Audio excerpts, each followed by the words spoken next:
In the year 2085, the world looked drastically different from what it once had been. The once dominant fossil fuel industry had collapsed decades ago, giving way to new, cleaner forms of energy. Solar, wind, and nuclear power had all seen rapid growth, but the real revolution came when a scientist named Dr. Ilara Klein made a groundbreaking discovery, a method to extract energy from water efficiently enough to power the entire world. Dr. Klein's invention, known as the hydrocell, was nothing short of a miracle. It allowed vehicles to run on water, any water. Whether it was fresh water from a stream, salt water from the ocean, or even dirty water from a puddle, a hydrocell could convert it into energy, fueling cars, trucks, and even aircraft.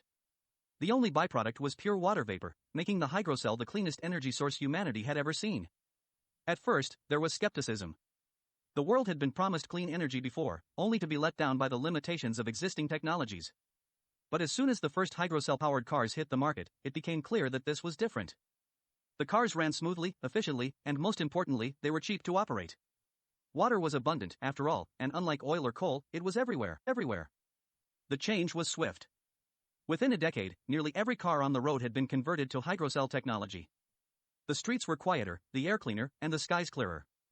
Cities that had once been choked with smog now gleamed under bright, blue skies. People could drive for miles without worrying about fuel costs, stopping only to refill their water tanks at the nearest stream or fountain. With the hydrocell, humanity entered a new golden age of exploration. Cars could travel vast distances across deserts and through jungles, and submarines could explore the deepest trenches of the ocean, all powered by the water around them. Space exploration, too, benefited from this new technology, as spacecraft used water from icy asteroids to fuel their journeys to distant planets and moons. But as with all great innovations, there were unintended consequences. Water became the world's most valuable resource, not because of its scarcity, but because of its new role in powering society. Governments and corporations rushed to secure sources of water, leading to geopolitical tensions and even conflict. Rivers that had once flowed freely through multiple countries were now fiercely guarded, their waters diverted to fuel growing fleets of vehicles and industries.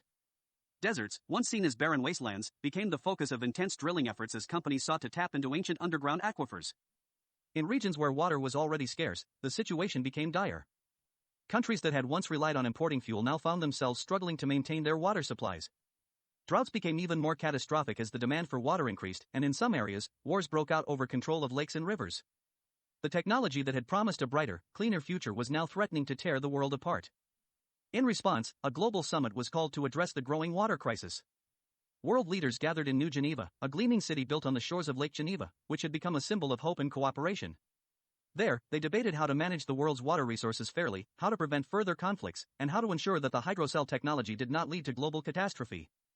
Dr. Ilara Klein, now an old woman, attended the summit as a special guest. She had never intended for her invention to cause so much harm, and the weight of the world seemed to rest on her shoulders. But despite the challenges, she remained hopeful. She believed that humanity could find a way to use her technology responsibly, to share the world's water resources, and to build a future where everyone could thrive. At the summit, a new treaty was signed, the Water Accords. It established a global framework for water management, ensuring that all nations had access to the water they needed to power their societies. It also promoted research into new technologies that could make water use more efficient and reduce the strain on the planet's resources. The world began to change once again. Desalination plants sprang up along coastlines, turning seawater into fresh water and providing new sources of fuel for hydrocell-powered vehicles. New farming techniques were developed to use less water, and cities implemented advanced recycling systems to ensure that no drop was wasted. The wars over water began to fade, replaced by cooperation and collaboration. As the years passed, the world learned to live in harmony with the technology that had once threatened to destroy it.